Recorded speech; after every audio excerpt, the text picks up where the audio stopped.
کا دن اپنے امام سرکار کی اس کے جگہ شاہ میرے لیے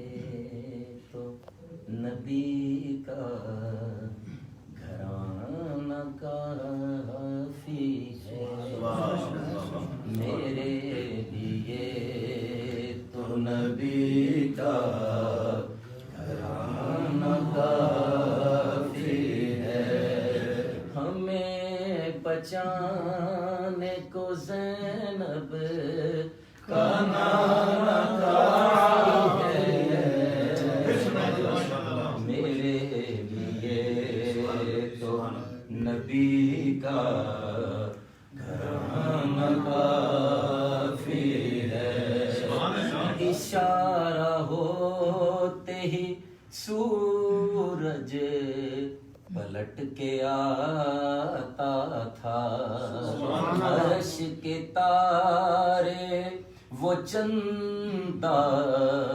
بھی ٹوٹ جاتا تھا کہ میرے نبی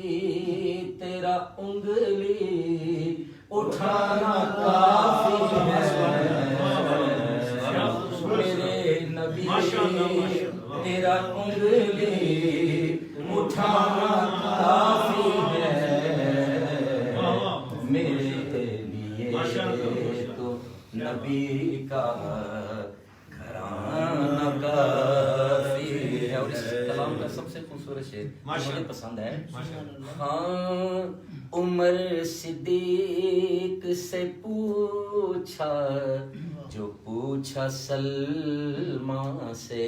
سبحان اللہ، ابو ایوب سے پوچھا جو پوچھا عثمان سے، وہ بولے ہم کو نبی کا یارانہ کافی ہے، وہ بولے ہم کو نبی کا یارانہ کافی ہے، میرے لیے تو نبی کا گھرانہ کافی ہے۔ اور حضور جی کیونکہ یہ محرم شریف کا مہینہ ہے تو میں نے اپنے نانا اپنے دادا کی بارگاہ میں شعر لکھا ہے کہ حسین پاک کو جنت جب اللہ نے عطا کی تو اپنے محبوب کے نواسے کو رد کیا کہتا ہے، خدا یہ بولا کہ جنت میں شاہی تیری ہے، میرے حسین یہ ساری خدائی تیری ہے، وہ تیرا نیزے پہ قرآن سنانا کافی ہے، وہ تیرا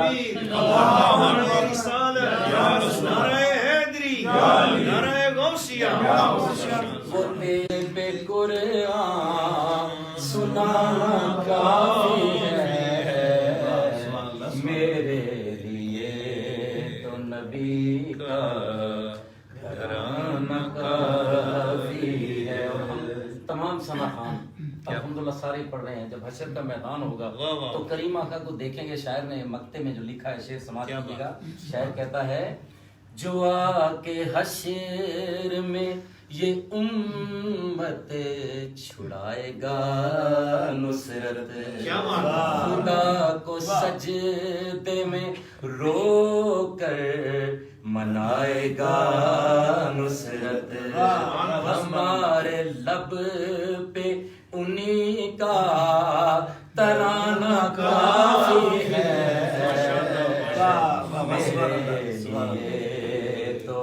نبی کا گھرانہ کافی ہے۔ اور کیونکہ میرے مرشد کریم لجپال سرکار حضور شہنشاہ بغداد سے انتہائی محبت رکھتے ہیں اور عقیدت بھی، تو ایک صرف شعر حضور غوث پاک کا جو میں نے سناؤں گا، میرا میران بڑا لجپال، وہ خالی کبھی نہیں موڑتا، بڑا لجپال خالی کبھی نہیں موڑتا، ਕਹਿੰਦਾ ਡਿੱਗਿਆਂ ਨੂੰ ਮੀਰਾਂ ਸੰਭਾਲ ਖਾਲੀ ਕਦੀ ਨਹੀਂ ਮੋੜਦਾ ਮਾਸ਼ਾਅੱਲਾ ਮੀਰਾਂ ਬੜਾ ਲਜਪਾਲ ਕਦੀ ਨਹੀਂ ਮੋੜਦਾ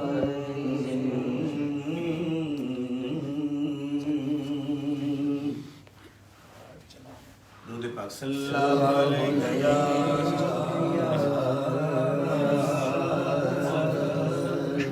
یا رسول اللہ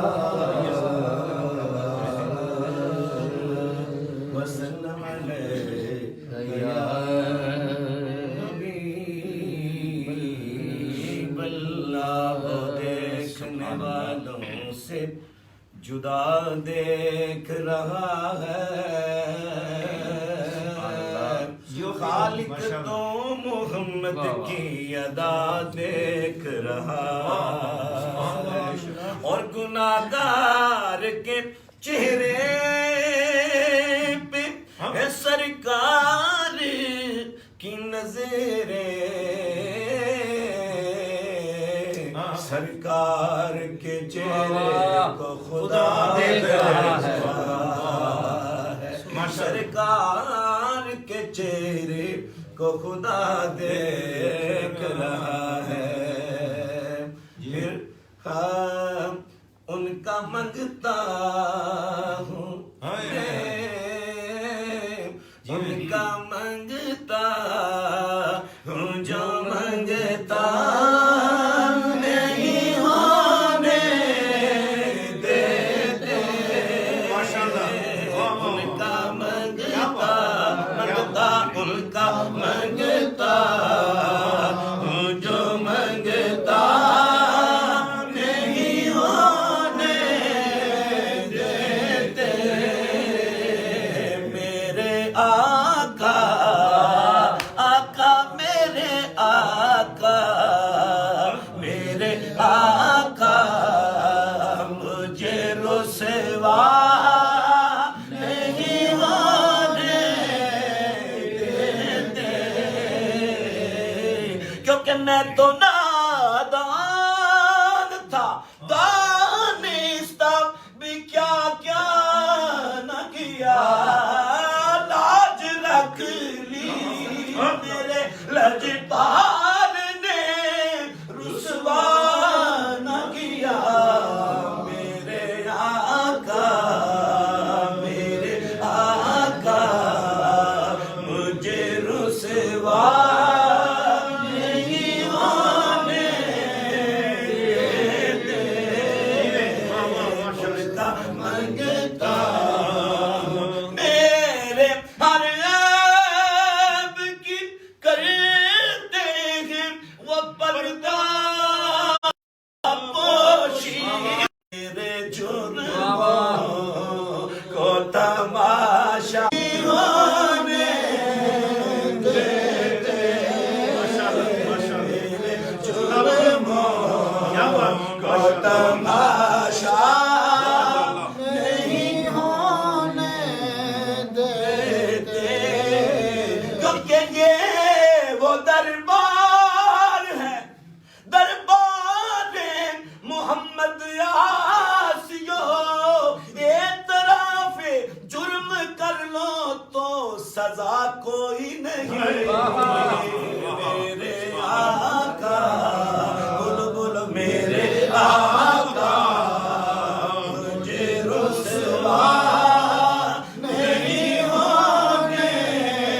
دیتے ان کا منگتا ان کا منگتا اپنے منگتوں کی فہرست میں وہ رکھتے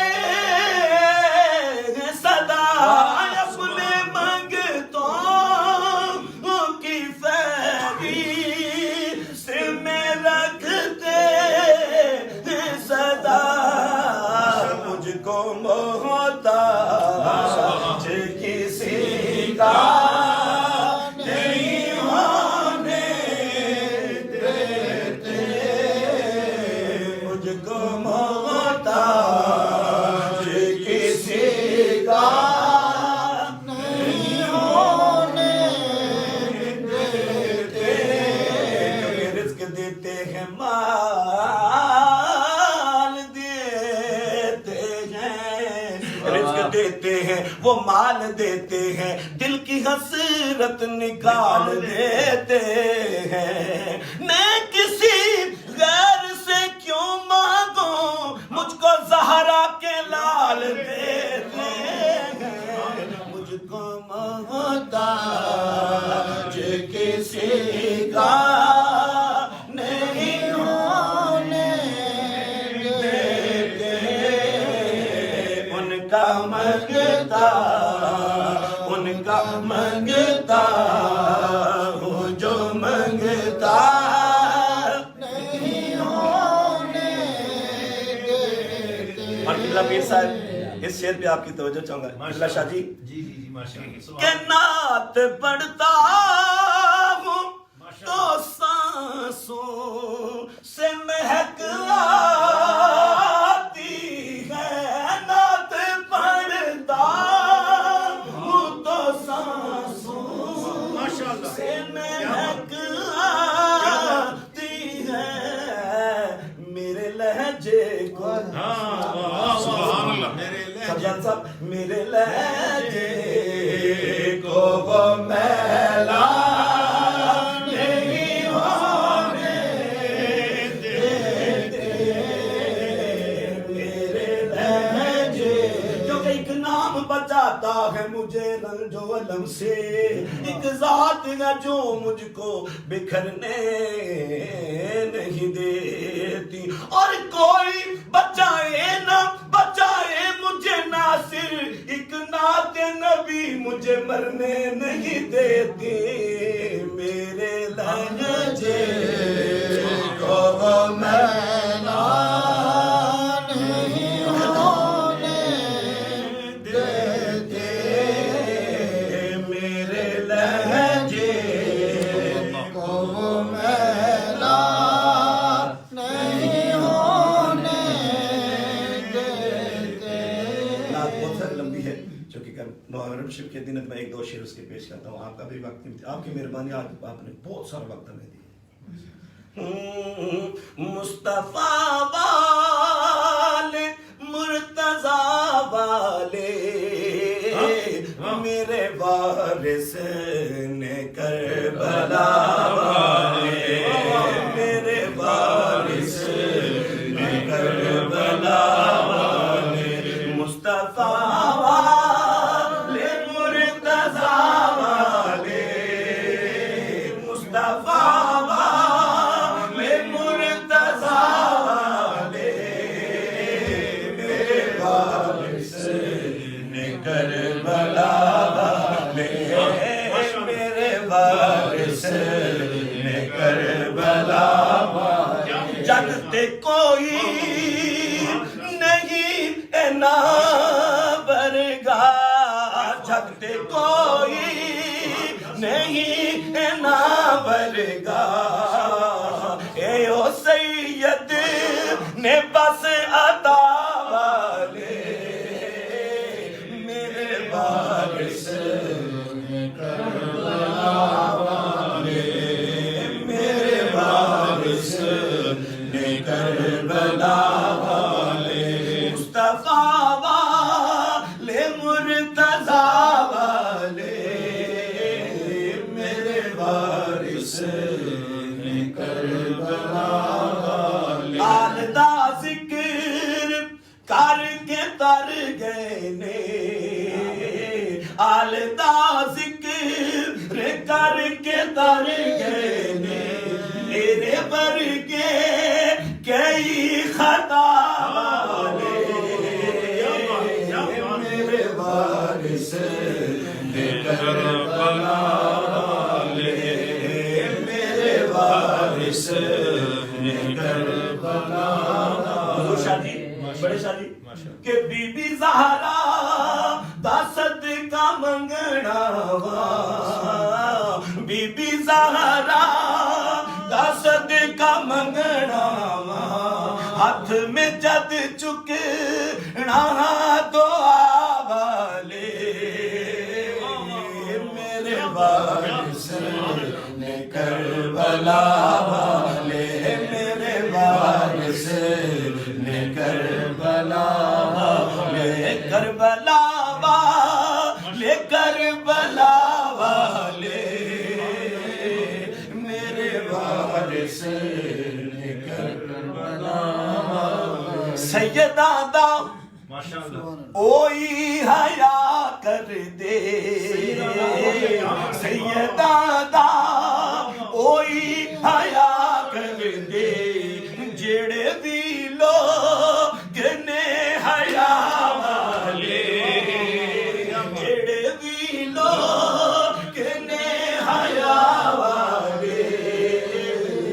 میرے وارث نے کربلا میرے وارث ایک بہت خوبصورت شعر ہے قبلہ سردار صاحب کہ آل دی حب انہاں نو سجدی ہے آل دی حب انہاں نو سجدی ہے واہ واہ یا اس طرح کر لیتے ہیں کہ آپ نے فرمایا نا میں بھی دیکھتا ہوں ان کی جتنی بھی میں نے یوٹیوب پہ دیکھی ہیں اور جہاں محفل میں بھی حاضر ہوا یہ پہلے ختم نبوت کا ذکر کرتے ہیں سبحان اللہ پھر میرے رسول کے نعرے لگواتے ہیں ماشاءاللہ پھر مولا کائنات کی بارگاہ میں حاضری تو پھر میں انگلی ادھر کر کے ذرا ادھر رکھنا ہے کیمرے کو کہ آل دی حب انہاں نو سجدی سبحان اللہ ماشاءاللہ آل دی حب انہاں نو سجدی ہن بندے جڑے وفا سبحان اللہ ہن بندے جڑے وفا والے میرے وارث نے کربلا والے ہمارے صاحب نے شعر مقرر کیا ہے کہ آل دی حب انہاں نو سجدی آل دی حب انہاں نو سجدی جڑے بندے نے وفا والے میرے وارث نے کربلا والے میرے وارث نے کربلا والے پر بی جی مکتا اونے مالک سہیل فاروق اسی تے سارے نوکر نا سونا دی بارگاہ اے بھی اسی بھی اسی سارے نوکر غلام ہیں لکھنے والا بڑا پیارا جی ہاں جی کہ اونے مالک سہیل فاروق اسی نوکر ہاں التجا والے اسی نوکر ہاں التجا والے میرے وارث نے کربلا والے میرے وارث نے کربلا کتنا کچھ سوات ہے رومیہ کشمیر میاں محمد بخش عارفی کے رحمت اللہ علیہ اس سڑے بیت بازی علیہ استاذی زیادہ پڑھنے کہ میں نیواں میرا مرشد اونچا میں نیواں میرا مرشد اونچا میں نیواں میرا مرشد اونچا اے اونچیاں دے سنگ لائی اونچیاں دے سنگ لائی صدقے جاواں نہ اونچیاں بولو صدقے جاواں نہ اونچیاں بولو اے جنہاں نیاں نال نبھائی صدقے جاواں نہ اونچیاں بولو ساڈی توجہ انہاں دا انہاں دی توجہ ادھر صدقے جاواں نہ اونچیاں بولو صدقے جاواں نہ اونچیاں بولو اے جنہاں نیاں نال نبھائی خس خس جنا اے قدر نہ میرا اے صاحب نو وڈیاں میں گلیاں دا روڑا کوڑا میں گلیاں دا روڑا کوڑا میں گلیاں دا روڑا کوڑا اے محل چڑھایا شاہ دیوڑ کارن سایہ بٹھایا نا اے دیوڑ کارن اے داتا بنیو دیوڑ کارن اے داتا بنیو اسی منگن آئے یا سوالی تینوں سب جگ داتا کہندا اینو سب جگ داتا کہندا اوے اساں نہیں جانا خالی اینو سب جگ داتا کہندا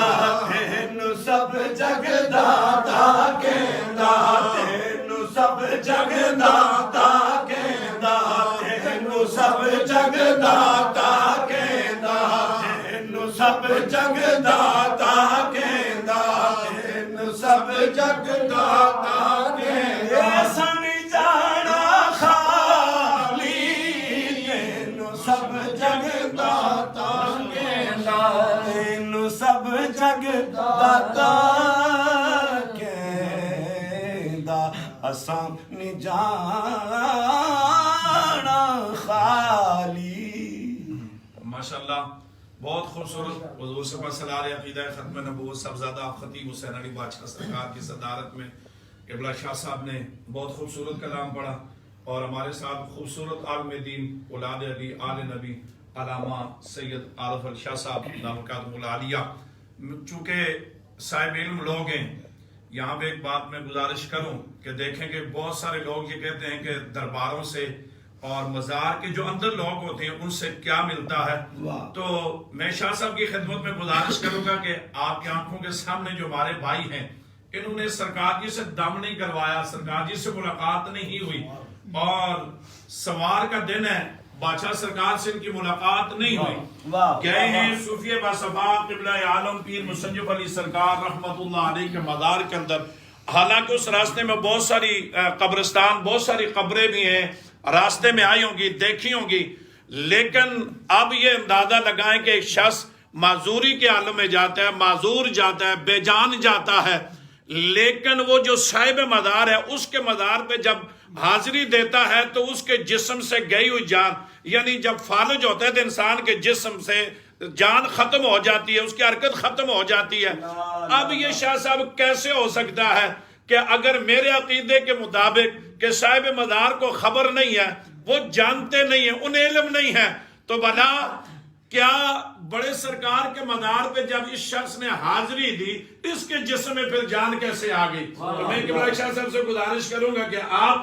چونکہ صاحب علم ہیں تو آپ اس پہ کیا کہیں گے کہ اللہ تعالیٰ کتنا کرم کرتا ہے جو صاحب مزار ہیں, کیا وہ سنتے ہیں, دیکھتے ہیں, جانتے ہیں یا ویسے سوئے ہوئے ہیں؟ قبلہ شاہ صاحب سے گزارش کروں گا. ان کا نام کیا ہے؟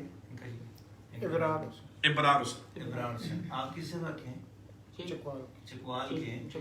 میرے سامنے یہ ابھی تشریف لائے, انہوں نے واقعہ سنایا اپنا کہ ہم جس وقت آئے تھے تو سرکار خطیب بادشاہ وہاں پر موجود نہیں تھے, جا رہے تھے اور ملاقات نہیں ہو سکی. ہم دربار میں گئے تو اس وقت یہ پیرالائز تھے اور ان کے جسم میں کوئی حرکت نہیں تھی اور محتاجی کے عالم میں ان کو لے کر گئے دربار پہ. تو جب اسلام کر کے باہر آئے تو فوراً ان کے ہاتھوں میں سب سے پہلے جان آئی, پھر گھر تک کوئی تو پاؤں میں بھی جان آ گئی. اور ایک حاضری میں, پہلی حاضری میں جب یہ 2 مہینے سے 1 مہینے سے بالکل بے حس و حرکت تھے اور ان کی جان نہیں تھی اور کوئی ڈاکٹر کوئی جگہ نہیں چھوڑی تھی انہوں نے, اور کہیں سے سب ٹیسٹوں کے اندر سے ڈاکٹر کہتے تھے کہ ان کو شفا نہیں ہو سکتی, نہ ہمیں سمجھ نہیں آتی بیماری کی. لیکن صرف بڑے سرکار حضرت پیر سی مصنف علی شاہ صاحب مصنف علی سرکار رحمۃ اللہ علیہ جن کی وہ تصویر لگی ہوئی ہے, ان کے یہ شہزادے بیٹھے ہیں, یہ صرف مزار شریف پر حاضر ہوئے اور حاضر ہونے کی برکت سے اندر سے مزار سے ایسا فیض آیا کہ ان کا فالج دور ہو گیا, ٹھیک ہو گئے الحمدللہ. تو یہاں پر مجھے لب کشائی کی ضرورت تو نہیں ہے اور یا اللہ کے دربار میں ہم حاضر ہیں الحمدللہ, لیکن میں صرف یہ عرض کروں گا کہ صحیح بخاری شریف میں آتا ہے, صحیح بخاری شریف کی حدیث ہے, نبی پاک علیہ السلام نے ارشاد فرمایا انہ سبحان یسمع قرع نعالہم, کہ جس وقت تم میت کو چرپائی پہ رکھ کر لے جاتے ہو اور جا کر تم اسے قبر میں دفناتے ہو تو وہ اپنے چرپائی اٹھانے والوں کو بھی پہچانتا ہے, جنازے کے ساتھ چلنے والوں کو بھی پہچانتا ہے. جب تم اسے قبر میں ڈال آتے ہو تو اس وقت وہ قبر میں ڈال کر مٹی ڈال کے واپس جانے والوں کو جوتوں کی آہٹ بھی سنتا ہے. یہ صحیح حدیث ہے. اب ایک عام آدمی کا یہ بھی حال ہے تو ولی اللہ کی شان تو عام مسلمان کا یہ حال ہے تو پھر ولی اللہ کی شان تو ہے ہی بے شمار. کیوں کہ صحیح حضرت عمر فاروق رضی اللہ تعالیٰ سے یہ حدیث روایت ہے اور اسے امام نووی نے صحیح مسلم میں بیان کیا. حضرت عمر فاروق رضی اللہ تعالیٰ عنہ فرماتے ہیں کہ ایک دن نبی کریم صلی اللہ علیہ وسلم سے اللہ نے یہ بات کی اور اللہ نے فرمایا یہ تقرب عبدی الیہ بالنوافل، میرا بندہ نفلی باتیں کر کر کے میرے قریب ہو جاتا ہے اور اتنا قریب ہوتا ہے حتی اذا کان احببتہ، میں اپنے بندے سے پیار کرنے لگ جاتا ہوں۔ میں یہیں پر میں نے اتفاق سے سعودی عرب میں ریاض کے اندر ایک مرتبہ ایک علمی مجلس کے اندر ہم نے گفتگو کی تھی، تو میں نے ان سے کہا تھا کہ رب تعالیٰ جب تک پیار نہ کرے تو بندہ کچھ نہیں کر سکتا، جس بندے سے رب پیار کرنے لگ جائے وہ بندہ بہت کچھ کر سکتا ہے۔ کے اندر دلیل ہے کہ اللہ جب پیار کرنے لگ جاتا ہے پھر کیا ہوتا ہے، اللہ فرماتا ہے پھر میں کیا کرتا ہوں فَكُنْتُ السَّمْعُ الَّذِي يَسْمَعُ بِهِ۔ تقریباً میں نے حدیث کی 18 کتابوں کے اندر یہ حدیث پڑھی ہے تو پہلا لفظ یہ ہے کہ فَكُنْتُ السَّمْعُ الَّذِي يَسْمَعُ بِهِ، میں اس کے کان بن جاتا ہوں جن سے وہ سنتا ہے، وَالْبَصَرُ الَّذِي يَبْصِرُ بِهِ، میں اس کی آنکھ بن جاتا ہوں جن سے وہ دیکھتا ہے، وَيَدُ الَّتِي يَبْطِشُ بِهَا، میں اس کے ہاتھ بن جاتا ہوں جن سے وہ پکڑتا ہے، وَرِجْلُهُ الَّتِي يَمْشِي بِهَا، میں اپنے بندے کے قدم بن جاتا ہوں جن سے وہ چلتا ہے، لَئِن سَأَلَنِي لَأُعْطِيَنَّهُ، وہ اپنے منہ سے جو مجھ سے سوال کرتا ہے میں فوراً اس کا سوال پورا کرتا ہوں۔ اب میں اس حدیث میں ایک بات کرتا ہوں، میں اکثر سوچتا رہا، میں علامہ فیض احمد صاحب اویسی رحمۃ اللہ تعالیٰ علیہ کے آستانہ شریف سے فیض یافتہ ہوں الحمدللہ، اور امام احمد رضا خان فاضل بریلوی رضی اللہ تعالیٰ عنہ کا مسلک میرا مسلک ہے۔ میں نے استاد جی سے پوچھا کہ حضور میں 7-8 سال اس حدیث پر غور کرتا رہا ہوں کہ فَكُنْتُ السَّمْعُ الَّذِي، سب سے پہلے اللہ نے سماعت کا کیوں ذکر کیا؟ اس لیے کہ ولی اللہ زندگی بھر جو عبادت کرتا ہے وہ زبان سے دعوت کرتا ہے، زندگی بھر جو اپنی وہ لڑتا ہے وہ ہاتھوں سے لڑتا ہے، تو اللہ نے نہ ہاتھوں کا ذکر کیا نہ زبان کا ذکر، وہ بات بھی کیا۔ پہلے اللہ نے یہ کہا کہ میں اس کے کان بن جاتا ہوں جن سے وہ سنتا ہے۔ اس میں کیا بات ہے؟ اصل بات یہ ہے کہ اللہ تعالیٰ کو پتہ تھا، اللہ عالم الغیب والشہادہ ہے، اور اس کے محبوب کو بھی معلوم ہے اللہ کے فضل سے کہ قیامت تک کے ولیوں پر سب سے پہلے اعتراض یہ کریں گے کہ ولی اللہ سنتے نہیں ہیں، مدد نہیں کرتے، وہ سنتے نہیں ہیں، علی سنتے نہیں ہیں، تو اللہ نے کہا میں سب سے پہلے تم جس پر اعتراض کر سکتے ہو میں پہلے اسی جگہ کو شان بخشتا ہوں کہ میں ان کے کان بن جانتا ہوں جن سے وہ سنتے ہیں۔ بابا وہ سنتے نہیں ہیں، یہ دیکھو کہ بن کون گیا ان کا کان، اب کیسے ہو سکتا ہے کہ جن کا کان خدا خود بن چکا ہو پھر وہ کیوں نہیں سن سکتے ہیں؟ اللہ پاک نے انسان کے دماغ میں آنے والے اس وسوسے کو دور کر دیا کہ وہ منو مٹی کے نیچے انسان کے کان ہوتے تو نہ سن سکتے، لیکن وہ کان رب نے اپنی مظہر صفات سماعت بنا دیا ہے اس لیے وہ سن سکتے ہیں۔ اسی لیے امام احمد رضا فاضل بریلوی رضی اللہ تعالیٰ عنہ فرمایا کہ دور و نزدیک کے سننے والے وہ کان لال کرامت پہ لاکھوں سلام۔ ہم نے اس دربار پہ ہمیشہ ختم نبوت کی بات ہر وقت سب سے پہلے سنی ہے الحمدللہ۔ اللہ تعالیٰ اپنے حبیب کے صدقے صحابہ کرام اور اہل بیت اطہار کا ادب ہمیشہ اس دربار میں ہوتی رہی ہے۔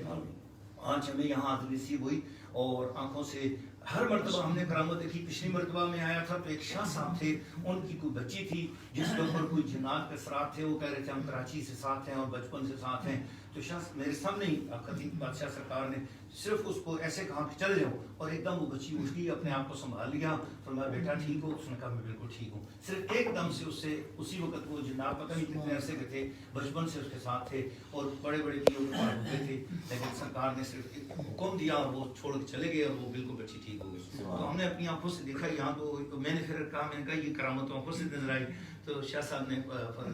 خطیب فرمایا کہ اس طرح کی کرامتیں یہاں روز ہوتی رہتی ہیں۔